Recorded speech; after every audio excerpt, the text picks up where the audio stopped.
a pleasure to be here with you today, and I'm very excited about today's discussion. Liam and I have been talking about all things work, especially remote work and people analytics for a while now, and I get excited every time we speak. And today's discussion is really focused on that, AI for effective workforce management. The transformative power of AI has already had a dramatic impact on the modern workforce management and will continue to in the future. Our guest today, Liam Martin, is the co-founder and chief innovation officer of Time Doctor, and he will be explaining the potential for AI and people analytics, predictive analytics, and smart decision making. And this all really connects, and especially when it comes to quit rates and retention and really making sure employees are engaged and successful at work. Liam is the founder of Time Doctor, and it's an innovative enterprise software company specializing in productivity enhancement and time tracking features that are highly acclaimed for their employee-friendly capabilities. He's also the author, just like I'm an author, of a great book, Running Remote, Master the Lessons from the World's Most Successful Remote Work Pioneers. He also has a conference called Running Remote with some unbelievable guests like Nick Bloom, who has tons of research as well when it comes to remote working. So Liam, it is great to have you here. And thank you very much for having me. I am also really excited every time that we talk. So I think this will be a really interesting conversation for everyone involved. Again, get your water. I have a big water bottle here. Get your notes out, because this is stuff that I have not released ever in the history of the last 15 years that I've been working in this particular industry. I also just saw someone from Trinidad and Tobago. Is that true? If true, that's amazing, because that's where my family's from. Ironically, I'm the last white Trinidadian to be able to be Trinidad and Tobago. By the way, make sure you post your questions in the Q&A so that we can make sure we get to them throughout this conversation, and definitely towards the end. Thank you. Yeah. Thank you very much. So we're going to get into AI for workforce management, and me and Dan talked about this quite a bit, which was, we can definitely talk about where it's going as an industry, but I wanted to actually very much focus in on some really clear outcomes that I think are happening inside of the entire HR space, because to be completely honest with you, I think we're going through one of the most transitionary times in the history of all HR as an industry. And I think that where we're going to be in the next 5 years is going to look nowhere like where we were 5 years ago. I don't want to scare a lot of you. I want to be able to warn you or give you, be your advisor in this context, because AI is not going to replace you, but someone using AI will be replacing you. And you need to be able to understand that moving forward in terms of everything that we're currently doing. So as Dan said, this is me. This is the standard slide. Please don't leave this session. I know what I'm talking about. I'm the co-founder and chief innovation officer at Time Doctor, which is a time analytics tool for primarily remote workers, but we manage people that are in a hybrid relationship and in office environments as well. I'm also the co-organizer of Running Remote, which is the largest conference on building and scaling remote teams. We've been running that for 6 years. Before it was cool, by the way, before everyone jumped on the remote work bandwagon, we were there. And then I also am the co-writer of a Wall Street Journal bestseller, Running Remote, which looked at the methodologies that led to successful remote companies before the pandemic. So what did all of those companies that were working remotely before the pandemic have in common? It was one singular thing. You're going to have to buy the book to find out what that is, however, because we're not talking about that today. But I might actually be handing out a couple of these at the very end of this presentation if you stay till the end, or maybe not. You'll have to find out. So I'm really focused on understanding how work works. That's what I've committed the last 15 years of my life to.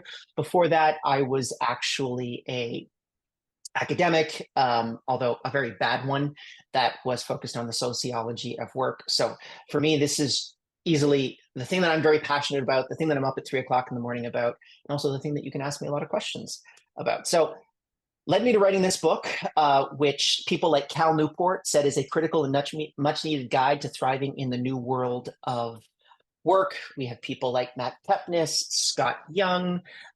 We have people like Kim Scott, Sarah Sutton, who have all written reviews of what value this particular book has brought to them.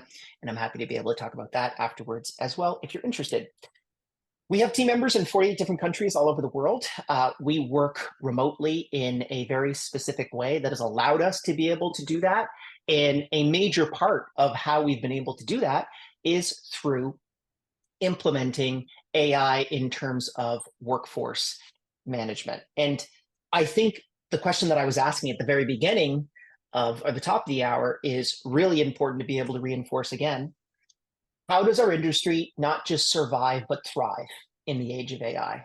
As I said before, you're not going to get replaced by AI, but someone that is using AI could very possibly be replacing you. So how do we actually make this transitionary period? And I think we can actually answer that very simply through predictive workday analytics, which is where I really see the evolution of our entire industry going. So let me give you a little bit more of context on that. I don't know about you, but 3 years ago, there was like no remote work. Essentially, it was about 4.5% of the US workforce was working remotely pre-COVID. There was no AI in sight. So we didn't have ChatGPT. We didn't have everyone and their mother building AI companies to be able to disrupt the industry. And then we also didn't have a economic problem that is always seeming to be one quarter away, but is never really solved. So fundamentally for me, like no other time in history, I think that work has changed. And really, it's also the perfect storm, right? It's all of these kind of trends, economically, socially, technologically, that have come together that have enabled this transition to happen. Absolutely. Great point. And I know probably me and Dan think about this quite a bit, but as someone who follows technological trends in our industry, I felt a little bit like this guy, actually. And this is something that I put together in about 10 seconds on an application called Midjourney, which allows you to be able to build any image you want instantaneously. But more specifically, since I work from home, I'm more like this guy. So this was built by Dolly in about 35 seconds. And very specifically, this is what I told it to tell me. Scared comical guy working from home with a headset on, trying to do his job, overlooked by the 4 horsemen of the apocalypse. And funnily enough, he actually kind of looks like me. And the AI didn't even know that I worked for Time Doctor, but it put Time Doctor down as the logo because I've asked so many previous questions about Time Doctor in the past. This is the worst that this technology is going to be at. And this is a very scary to some perspective. To me, it's incredibly exciting, but this is the worst version of this that currently exists. Think about this in a year, think about this in 5 years. This is going to completely transform our entire space. So what is predictive work analytics? Well, very simplistically, here's a perspective of how I think it kind of works its way out. Oh, I love this part. I've got no address, last known or otherwise. No tax returns for the last 5 years. Check NCIC, maybe he's got a record. And send a protection team as soon as we lock location. It looks like federal housing, concrete and glass egg crates. Ouch, but 1,000 of those in the district. Fractured images coming in. Numbers 9. Okay, so for anyone that didn't know, that's Minority Report. And it's funnily enough, someone literally a month and a half ago told me, it was like, oh, I feel like I'm Tom Cruise in Minority Report. That's literally what predictive analytics is like. How can you predict what people are going to do before they do it? So it's empowering companies to measure knowledge workers' output to predict outcomes and increase productivity or decrease negative output inside of the organization, regardless of whether you're in an office, distributed, or you are hybrid. Essentially, what you would have is something like a hypothesis that work-related stress can lead to burnout and eventual quitting of your job. An indicator might be working late on emails, maybe a sign of too high of a workload and stress buildup. And then the variables that you would look at would be total time tracked on email or application or websites after 6 p.m. in the user's time zone over a 30-day period. And then you would check whether or not that person has stayed or quit their job, as an example, or whether they have higher elevated levels of stress. Now, I'm actually a little bit concerned about putting this kind of stuff out because this has never been seen before outside of some of the internal stuff that we've done inside of our company. There are other companies that are kind of working on this, but no one, I think, is as far ahead as we currently are. So we use a lot of decision tree analytics. We actually use something called Bayesian algorithms to be able to analyze all of the different reasons why people would quit their jobs, as an example, or another variable might be whether or not someone is successfully onboarded their job or whether or not someone's ready to be a manager. So we look at all of these different variables, and there are tens of thousands of these variables that impact this model. Just for quick prediction, as an example, it's like if you've worked more than 251 days inside of an organization, your chance of quitting goes down by 10.2% based off of our machine learning algorithms, just as one clear example of something that we do. And so from that, we can actually build an entire algorithm that tells you specifically when someone will quit their job. And I'm using this as a small example. I don't want to tell you, we can't go through all the other variables, obviously, because they're a little bit more complicated. But things like company culture, as an example. Are you a new employee? Are you working late in the evenings? Are you working early in the mornings? Are you working outside of your regular work hours? That's actually like 25% of an entire quit model, identifying whether or not someone is going to stay in the organization or quit and find other work somewhere else. Are they working on weekends? Are they overworked? Do they have lack of consistent work hours? There's, as I said, thousands of different variables, but these are some of the ones that most impact the overall chance of someone quitting their job or not quitting their particular job. Do you see any differences here between companies of different sizes, companies that are hybrid versus fully remote, individuals like who are, different, diversity types, gender and ethnic, so and all that? Funnily enough, these algorithms are actually completely rebuilt dependent upon the size of the organization. So an algorithm for 25,000 seat plus organizations is actually completely different than 250 seat organizations. So there's like a really interesting data differences that we see between those. The biggest ones being, let's say, just between a 25,000 seater and a 250 seater is bureaucracy. So there's a lot of middle managers, and we see a huge spike in essentially employees being pissed off at their managers more in large organizations than in small organizations because they're able to keep that culture tighter fit. And that actually kind of connects into user and company traits, which is essentially company culture. So if you're an HR professional, as an example, it's so critical because this is a number that you can actively move inside of a company. And as you get bigger, the problem gets bigger. And so being able to actively manage that is so it's almost like really if you shared this with a smaller company as they're growing, they could use this almost as a guide to say, hey, if we focus on these key areas, then we won't have as many growing pains per se. Exactly. Yeah. So we've had, I'll show you an example actually that just very clearly alludes to that. And we couldn't get any of the data from some of our clients, but we actually have some of our own data, which I'm very excited to be able to share with people. So here are the 6 most counterintuitive insights with predictive analytics. And for people that answer these questions successfully, the person that answers the most questions successfully will definitely get a copy of the book, and maybe someone else that answers really interesting, gives me really interesting answers would also get a copy of the book too. Dan, you can check it in the comments to make sure that everyone is playing along. So first one, here's one that we didn't really understand. Quits spread like a virus. And for some HR professionals, maybe this is just super simple, but for us, it was a really interesting insight. So if someone quits inside of the organization, there is a 58% higher chance that someone else will quit inside of the organization. So quits spread like a virus. And we haven't really been able to quantify this before, but in our algorithm, it's 58%. So if you have 10 quits, then the chance that 10 more quits will happen has a 58% chance, 58% higher chance than if those 10 people didn't quit in the first place. So it's almost like a snowball. And what you need to do as HR professionals is to be able to stop that process. You need to be able to say, hey, let's address this as quickly as possible. I mean, this is kind of HR 101.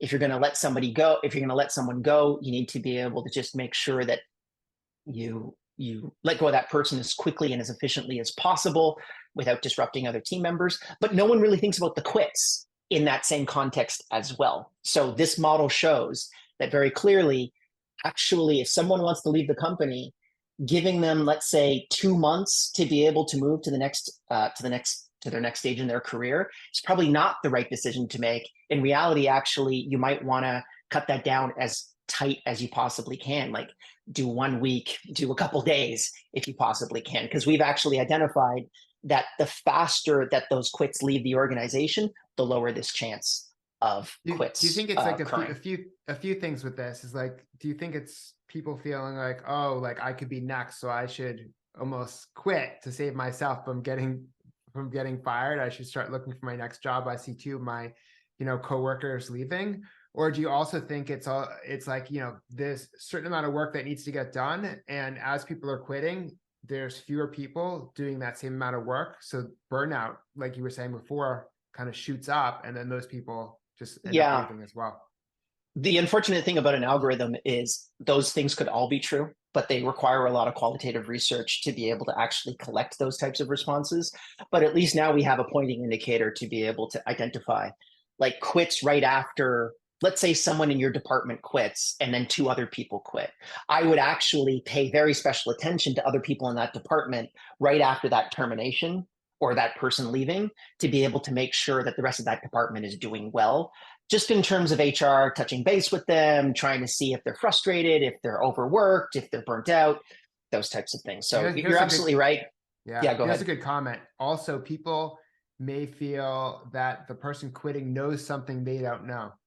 And then another person said all of the above, plus Summit gives them the permission and courage to move forward. Yes. And I think that that's another piece. Again, it's awesome to have a whole bunch of HR professionals in here to kind of like unpack what we see from a quantitative perspective to get the human component into it. But all of those things very well might be true. And I think you just need to be able to go in and do that analysis yourself to be able to figure it out. Next one here, overwork does matter, but not for the reasons that you would actually think. So this is a really interesting one. Our algorithm identified that overwork was the 3rd most important overall variable leading to quit, but specifically a one-time increase to their chance of quitting more than all other sources of their overwork combined was just one single variable. One single variable connected to overworking produced almost all of the quits that we saw. I would love if anyone could put it down in the comments. What is the one single overworking aspect that leads to the vast majority of quits, at least in our algorithm? And we have a couple 100,000 quit events. So we've got a pretty clear understanding of what this is. What do you think the one single variable of overwork was? Oh my God, there's so many good comments. Quitting, issues with manager, lack of acknowledgement. A lot of people say manager. That would be what I would say as well. Working over holidays, because there's a saying, you don't leave a company, you leave a manager. Close, on weekends, but no. Working on nights, lower recognition, or lower rewards, limited flexibility, no recognition. Again, a lot of no recognition. Okay, a lot of no recognition and appreciation. Wow, yeah, restructuring. None of those. Lack of purpose. Great. Okay, this is great. None of those. Here it is. No extra money. Poor workforce planning. Burnout. Well, I mean, connected to it, but yeah, okay. Here it is. No one got it, so no one gets the book. We'll have to wait till the next question. Friday nights. So overworking on Friday night. If you work late on Friday night, that actually increases the chance that you're going to quit by 52%. Working Friday nights, not working on weekends does increase your chance of quitting, but not anywhere close. Like we're talking like 1 to 2 percentage points. Friday night is by far the worst thing that you could possibly do to your staff to be able to force them to quit due to burnout or any other case, right? Just to be basically create a quit. So this kind of was like huge on our model. And I actually have a human story connected specifically to this. So this is our algorithm as it applies to quits inside of Time Doctor. So you have like lack of consistent work hours, working in the evening, working early in the morning, work on weekends, long frequent breaks, short work days, all this kind of stuff. And we had this employee, David. And so David, this is his chance of quitting on any particular day. And you can see that 30% is okay. The standard deviation of someone wanting to quit is between 25 to 40% on any singular day. So people are always throwing off indicators. If you're in the 80% range, this is a time when you need to actually like have a conversation with that person and figure out what the heck is going on. So David, around November the 5th, one of his coworkers quit. And then David ended up getting extra workload. And David was not very happy about this. And David actually told his manager, hey, listen, I'm overloaded. I'm working on Friday night. And then look at this, work late in the evening. This is David's data. This is David's algorithm. So this is our entire company algorithm. And this is David's reasons for wanting to quit. Lack of consistent work hours, working on weekends, short weekdays compared to the control, working early in the morning and working late in the evening. He was working on Friday nights and he did not like it. So this message was sent between our CPO and their middle manager saying, hey, David's got a big problem. Coworker quit. He's working nights. He's super stressed out. So that's on November 7th. Again, we're at November 7th. We sent him we sent him an email November 13th saying, David, totally understand what's going on. Number one, after 5 p.m., we're not allowing you to work. Like we're literally going to cut you out of the system at 5 p.m. We're going to have someone work to get a replacement for Q4, latest Q1. In the meantime, we're going to have another employee come in and help you to be able to work on this. And then also you need to be able to track all your data so that we're just very clearly identifying your work hours and identifying whether or not you are still need more help. So he sends an email like 2 hours later saying, thank you very much, really appreciate it. And here's the result. He went from 46, just from that email, went from 46 to 23% in terms of his chance of quitting. So we saved that employee from basically quitting, or at least being very frustrated and wanting to leave their job. At 52%, it's basically a coin toss whether or not someone will quit their job within a 6-month period. So for us to be able to get them down within that was incredibly powerful and just showed that sending even a message, very few HR professionals have the quantifiable evidence to be able to lead to their sending one message equaling impact in terms of their employees' engagement.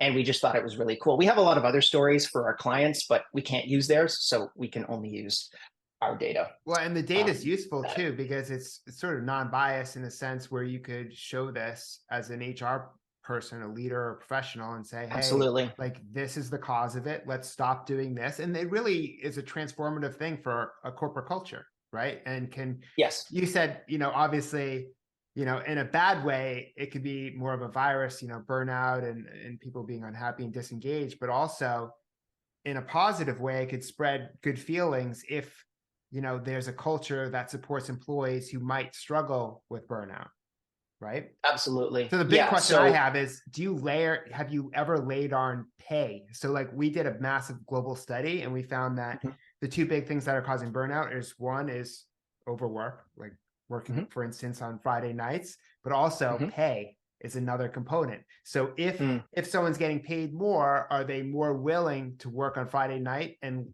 less likely to quit? But if they're not getting paid more, if they're getting paid, I guess industry average or below average, are they much more likely to quit because it's harder for them psychologically to justify the additional work on a Friday night. Right. Yeah. No, that's such an interesting perspective as well. We haven't pulled in pay tiers because we just don't have access to that data, but it is actually one of the plans that we want to be able to add in your workday analytics, your Bamboo HR, whatever it might be, to be able to add on to this, to be able to refine this algorithm. As I said before, we have a 74.2% chance of successfully predicting someone quitting their job within a 6-month period, but that's untrained. And when we train the model specifically on that organization, the top one that we have right now is 90 plus. So we can get this really tied in just to your org. And we need about 200 quits to be able to actually process out that data. Basically, the algorithm needs to figure out what are the unique differences in your company in comparison to all other companies that we take a look at. But it's still, and obviously adding in pay will definitely boost this up. And Jennifer says, she goes, I work for an org that made everyone leave at 4 p.m. on Fridays, even when we had a 7-day-a-week month. Turnover was low. So she basically is backing up this data point. Okay, that's cool. Yeah, I mean, and it just shows the algorithm that it's so fun to be able to look at this, because like this quantifies HR's activity. HR is always one of those things that's a nice to have. Yeah, okay, like people are not quitting, we're hiring people. Okay, cool. Like, how much did you actually add into saving this particular worker's, job, or them leaving or having to replace someone else?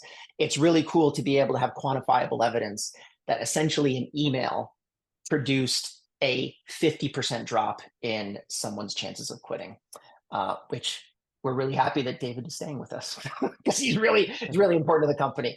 We can get into that later. Next one. Here's one that I think is it makes sense, but not necessarily in the way that you would think. Boredom leads to quits a lot. So our AI identified that essentially employees being bored was a significant factor towards them quitting. And I have some variables connected to whether or not the top variables connected to people quitting due to boredom. What activities do you think lead to an increased chance of quitting due to boredom? I'd love to see that in the chat. And I'll give it like 30 seconds for people. And again, whoever gets the right one will get a free copy of the book. We have not enough responsibilities, tasks, lack. Okay. Oh, wow, it's gonna move fast. Lack of variety, unnecessary manual process, useless meetings, too much repetition, online shopping, repetitive tasks, lack of career growth, overly structured processes, not enough creative freedom, busy work, lack of challenge. That's what I was going to say, is lack of challenge. Okay. Meetings, not allowed to try new things and fail. Unclear expectations, not challenged, not feeling challenged. A lot of not feeling challenged. I would say that's the number one most popular response. Okay. All right. So yeah, when you said boredom leads to quits, I immediately like that is a way people get disengaged in their work as well. Yeah, and it's very specific things that we can now detect now, with at least as it applies to this algorithm. So here are a few. Higher level of time spent in your calendar app. Huge impact whether or not someone is actually going to quit. Now, why would that impact quitting? Well, I think it's because they are spending more time figuring out what freaking meeting am I going to be doing next, and how do I have to deal with all of these meetings, and I don't want to do these meetings anymore, and I'm going to quit. Right? So, and a significant increase in the amount of time that they spend in their calendar results in them quitting. Lower levels of interaction on their top 3 most used applications. So that's generally something like their email, their instant messaging tool, and then something that is connected to their profession or their industry, like Adobe for graphics designers, as an example. If those 3 drop, that's a significant indicator that someone is going to quit their job. Increase in breaks and break time is another big variable. And then more time spent on most used applications, but less activity is the biggest indicator of increased quit prediction. So if you spend more time on your email, but you actually answer less emails while you're on email, that is the biggest indicator that you're going to quit, because you're just bored. Because it's like, I'm going to answer these emails or not answer these emails. I don't really care, because I don't like my manager, or, I'm not feeling challenged, or I'm just stuck in meetings all day long. So those were the top ones that we found based off the algorithm. And Did I found them really attendance come interesting. up? Did attendance come up as in like people, instead of starting the workday at 8, they start at 8:30 or 15 minutes late or a half hour late because they're like So it's not coming into up. it? Okay. Yeah, that's the next preview? one. Yeah, that's another one that's coming up. All right. So measuring engagement is only half the battle. All right. Engagement outside of top websites and applications is by far the largest indicator of somebody wanting to quit. But measuring anything off the top 3 apps has no impact towards them quitting, which I also thought was quite interesting. So for most people, their most used applications are email, their instant messaging tool, and as I said, what they do in their profession. So it's like Adobe or their CRM if they're a salesperson, or maybe for me and you, Dan, it would be Zoom, right? Because we're always in these Zoom calls, left, right, and center, right? So it's like less activity on those 3 is very important. Anything outside of that has almost no statistical correlation towards whether or not you're going to quit your job, which I thought was also really freaking cool. Next thing here, some overwork is actually good for reducing quit chances. I know that sounds very counterintuitive, and probably a lot of HR professionals will shudder at that, but the data is very clear. So we found people who had consistent work hours had the lowest chance of quitting, i.e. variation is the biggest impact on quitting, not how long you work. So if you work like 4 hours one day and then you work 11 hours the next day, and then you work 6 hours the next day and 8 hours the day after that, that is really bad towards someone having a higher chance of quitting their job, as opposed to one person working 6 hours every single day. That's more consistent, whereas inconsistency leads to a lot more quits. And let me give you a couple examples. Biggest variable decreasing quit chance is working on email before 9 a.m. So if you're working on email before 9 a.m., you're great. Like, you are never going to leave this company ever. That's me. When you think about it, right? But when you think about it, that makes perfect sense, right? Who would want to be able to get into work and start working on their email at 7 o'clock in the morning? It's only someone who's highly engaged and really excited about doing what, making an impact in the universe with regards to their job. So it was really interesting to be able to see that. And then this other thing that popped out of the data, which was really interesting, is people who work over 10 hours per day are less likely to quit than people that work 8 hours per day. And that sounds counterintuitive, but when you really think about it, it makes perfect sense. People that love their job work on their job longer than people that kind of don't like their job, right? Going back to the boredom variable, it's like, if you don't really like your job, if it's 4:59 p.m. and you're out the door, then of course you've got a higher chance of quitting. But if you're like, oh man, this stuff is so interesting and I want to continue to work on it, those are the people that you want to be able to encourage. Now, you don't want them to get burnt out, right? You want to be able to say like, hey guys, you need to leave the office, or you need to stop working at 5 p.m. or whatever your hours are. But we found it really interesting that this 10-hour per day variable was just so important, impacting do you the think this overall is where chances of AI people can quitting. fit into? Like, I feel like AI, if employees use it and as it advances, can remove some of the work, some of the things that make employees bored at work, so that they can do more high impactful work. Absolutely. So like, my long-term vision of where I think all of this is going is, do you remember Clippy, the little Microsoft Windows Yes. icon guy that would jump? I'm dating myself maybe, but like No, Windows I remember. 95. Okay, cool. So, and hopefully every other people remember that too. So Clippy he kind of pissed you off, right? He was just like, I can help you with that. I want to help you do this or that. And they got rid of Clippy because Clippy was super annoying. What if you had the ultimate manager, Clippy, that was with you and was saying, Dan, you spent the last 45 minutes filling out cells in Excel, and I've kind of figured out what you're doing. Do you want me to just give you this formula to just auto-complete it in 10 seconds? Like, that is where I think we're going when we think about AI for work that is really valuable. And so you're going to be able to have this co-pilot that works with you throughout your workday to be able to tell you what you can do to be good at your job versus what you can't do to be good at your job. So you're only working on really difficult creative problems that a human brain is good at, versus filling out Excel spreadsheets is I don't know about you, Dan, but I hate that. So that's the thing that I hate doing. And the faster that I can get rid of that and hand it off to an AI, the better.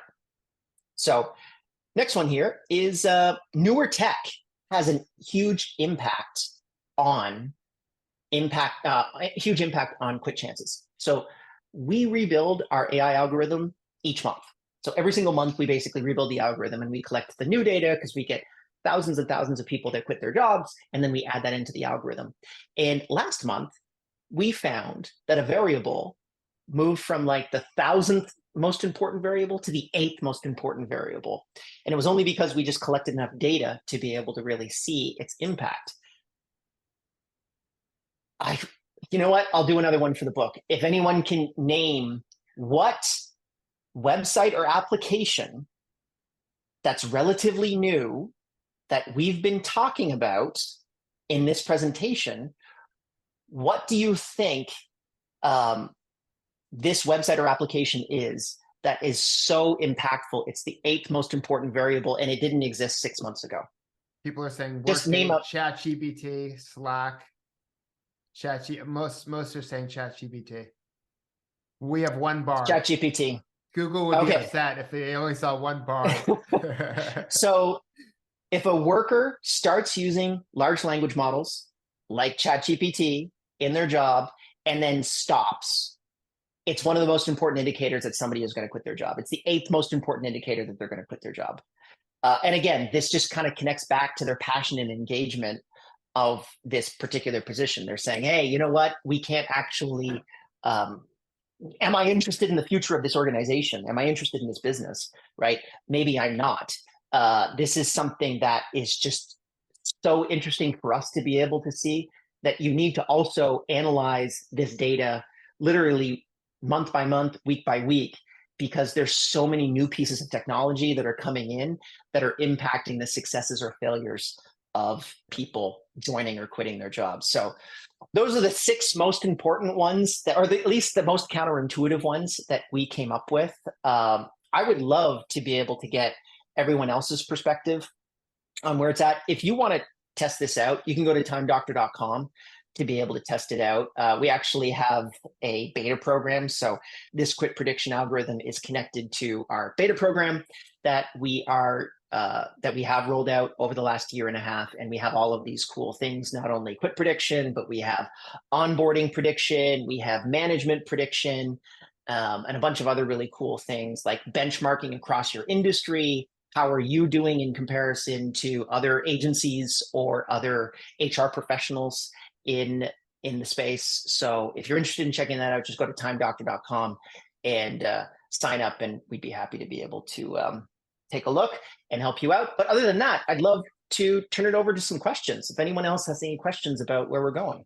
Yeah, definitely ask questions. The first question is, do you have any results as it goes across cultures, as in different countries other than North America? Do you see any trends, or is it too early?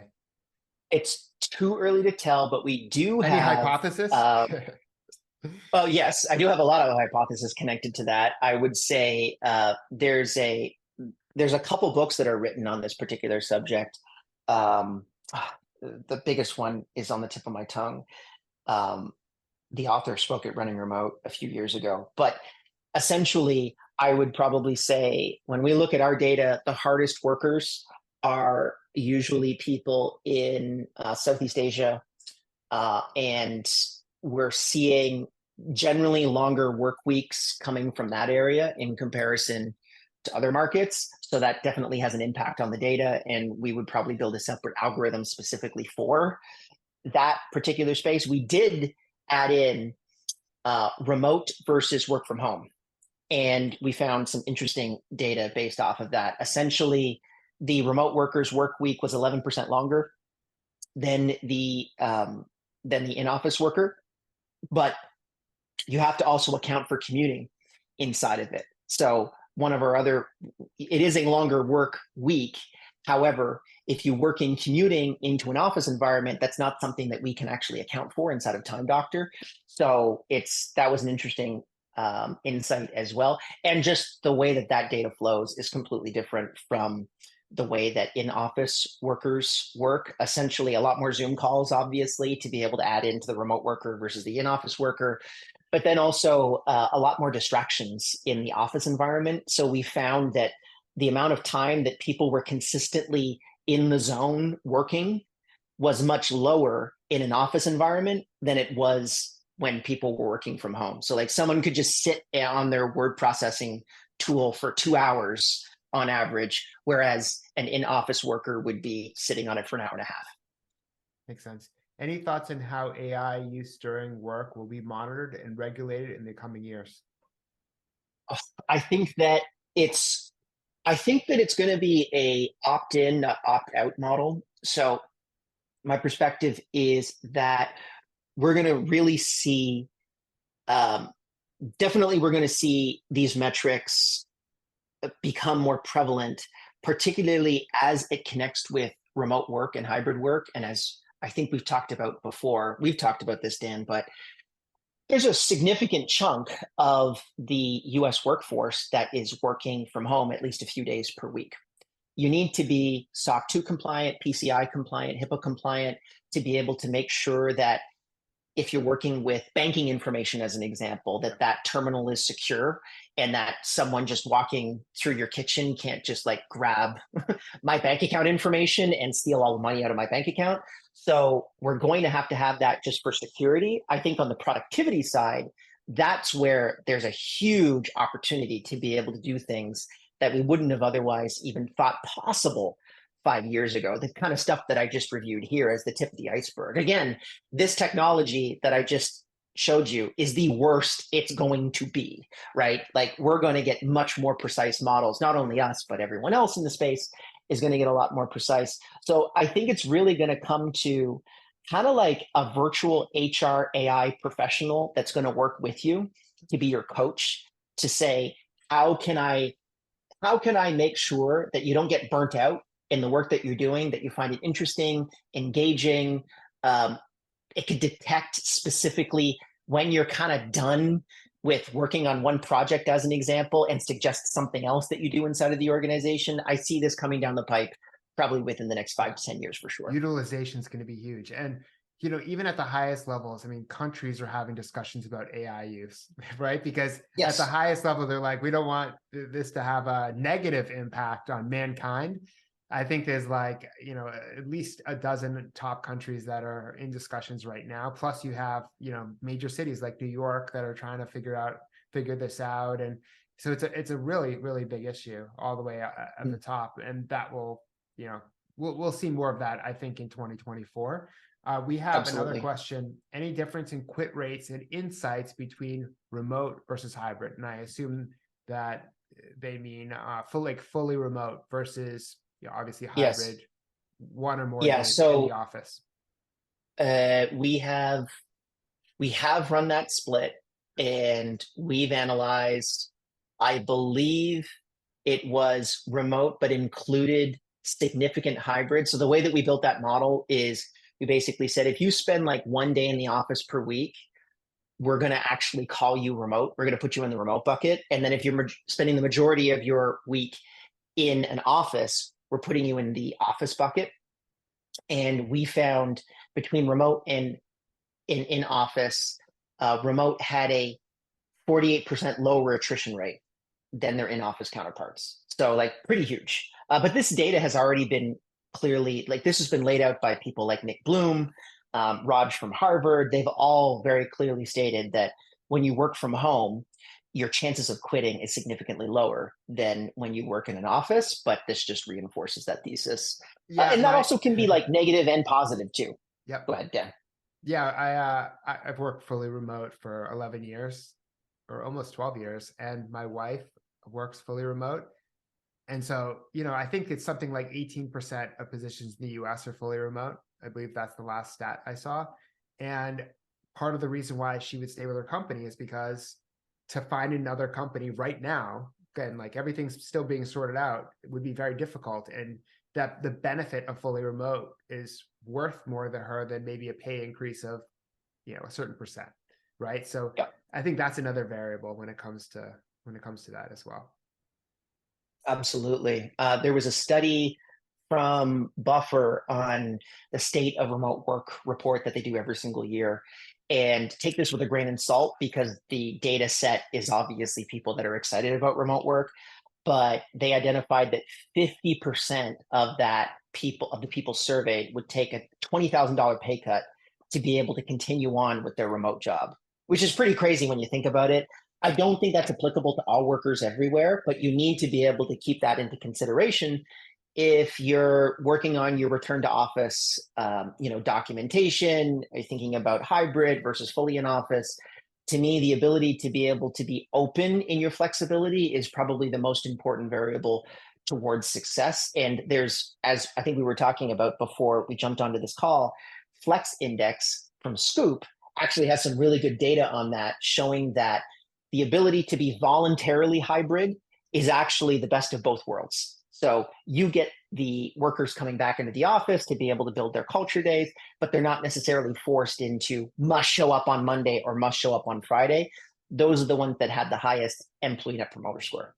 Absolutely, yeah. And they just released more data, I believe it was yesterday, that showed that for the Fortune 500 companies, the ones that were allowed employees to be empowered in terms of when they came into the office, they were more profitable than the ones that didn't and mandated. Oh, really? Yes. Yeah.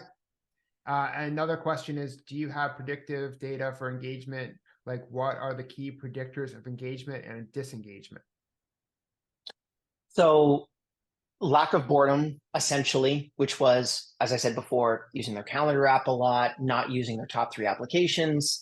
A drop in that usage of top 3 applications is connected to boredom. And then obviously the reverse. So in terms of engagement and non-engagement is the biggest ones that we've come up with. I think that you really, and these are just indicators to be able to have a conversation with employees to say, like, what's going on, right? Like the algorithm can really only show you something's going on here. Historically, these people have quit if they keep going on in this trajectory, and here are the specific things that you need to address. But they could be 10,000 different things. The biggest thing that you can do is just jump on a call and figure it out with them. Yeah, and there's a lot of different applications when we talk about predictive analytics, people analytics. The big one you showed today is quit rates. I mean, that's a huge one, right? That's great for retention, culture, it checks a lot of the typical, KPIs for HR. But what about other applications? Like, for instance, knowing when someone is well equipped and ready for a promotion, for instance. Yeah, so we do have those algorithms as well. They're less precise than quit prediction, but again, for us, it's just a matter of time before we collect this. Really, at the end of the day, the beauty of of AI is everyone with ChatGPT, essentially AI exploded, right? Like if you look at the tech industry right now, every third company is an AI company. But the thing that they're missing is the data set. And so moving forward for us, we have the largest second by second work database on the planet. So for us, it's relatively easy to be able to build out these algorithms because we have hundreds of thousands of users that, give us data on how they're doing throughout their workday and then submitting that information to us, and we can process that information. So in terms of someone becoming a manager, there are some interesting indicators. We have some indicators connected to leadership. As an example, one of the biggest ones is even inside of a Zoom call, how often do you talk inside of a Zoom call is correlated towards your ability to become a manager. There's actually, and again, this is like really early data. I don't even want to talk about it here, but someone being the second most vocal person in a Zoom call is an indicator that they're ready for more leadership inside of the company. Not the most. That's the person who talks too much that you just tell them like, shut up, stop talking, right? But the person that's the second most talkative person inside of those Zoom calls is usually the person that's ready for management. That's just one little small tidbit of all of the things that you can add in. And again, we're talking about thousands of different variables. Happy to talk about that too. You guys can just email me and I can send you those data pulls if you want. All right, 2 more questions, then we'll wrap up. I mean, I could talk about this for the next hour, but the first one is, how does that work for introverts who are not as inclined to speak in larger settings? I think that's talking about promotion and leadership. Yeah, so I think that it's that's me, by the way. I'm very much on the introverted side of the spectrum, and it is a central thesis of my book, which is if you go into an office environment right now, I don't even have to hear what people are saying. I will generally figure out whose ideas get adopted most often. It's the 6 foot plus white guy that looks like Captain America. That's usually the guy whose ideas get adopted most often. Why? Because that person is really charismatic. They're very good at communicating that information. Maybe they don't have really good ideas. So maybe their ideas are like a 3 out of 10, but the packaging, their ability to communicate that information is a 9 out of 10. So whose ideas get adopted? Well, it's a 3 out of 10 ideas packaged through a 9 out of 10 person.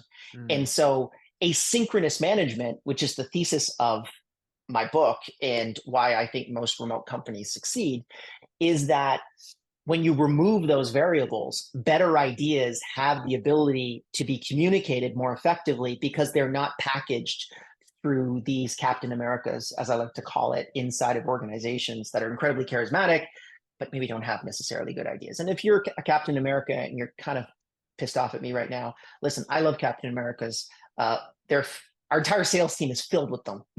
they're fantastic people. They're absolutely needed inside of an organization, but their ability to convince people of your ideas is not necessarily moving the business forward. So those introverted people are absolutely critical. And the way that you would do it is through asynchronous management, in my opinion. Yeah, and this comment is right on target. There's definitely a lot of biases when it comes to who gets promoted and whose ideas are taken seriously. And those have always existed, right? And you know, maybe those biases become part of the AI, or maybe that kind of gets sorted out and there's more fairness in the future. And the other thing too that you can do as an individual worker is you can look at what is the ideal model for getting a promotion inside of the AI. And then you can coach yourself towards that. How often am I talking in meetings? What am I talking about? How often am I, communicating with other team members inside of the organization? What messages am I sending through Slack? All of these variables can impact that model. So you can actually look at that model and say, that's where I want to go. And therefore, here are the things that I need to change throughout my workday. I love that. And even from the employer perspective, you can say, hey, we're not getting the right leaders. Let's look at what data we're feeding this. Right? Let's look at our criteria, and then maybe we have to recalibrate. So I like that too. And I do like the individual aspect of, hey, like maybe it gets to a point where companies equip their teams and say, hey, here's some data to kind of show this to you, within reason. And then now they're better because they have that feedback. It's almost like it's a new performance review. Yep. But it's a performance review that's actually fair because it's the AI that's doing it. It's not your manager that doesn't really like you. And how often have we had that where it's like, I've got a bad performance review, but it's because my manager doesn't like me. It's not because I'm not doing good or bad work. Exactly. Well, this was so much fun. Thank you so much for sharing this. Judging by the comments, people are really interested in this space. We all know, it's not like data is going to be used less in the future. It's pretty obvious. And this is definitely one way to be able to extrapolate and put models together that actually improve talent outcomes, which is what everyone who's calling in is interested in doing, right? That's how people are getting evaluated as part of HR. So I want to thank you so much for your vast knowledge, for giving us such a sneak preview of everything that you're doing at Time Doctor with this incredible tool. For everyone, you can go to, on the slide, get.timedoctor.com/beta-program to be part of this. You can also go to URL. But yeah, just timedoctor.com is probably easier. And then runningremote.com will get you to register for the next big event they have coming up in April in Lisbon, Portugal. So any final remarks, Liam? No, this is so much fun. I love to show people this stuff. And as I said before, this is unreleased data. So it's great that everyone's been able to give us really great feedback. And I'm excited about building this out in a deeper way. So if anyone's interested, again, hit us up, timedoctor.com. I'd love to be able to chat. My email is liam@timedoctor.com. So if you have any questions, even if you want me to just send you these slides or anything like that, just email me and I can do it. Excellent. Thank you so much. And thanks to everyone for joining today.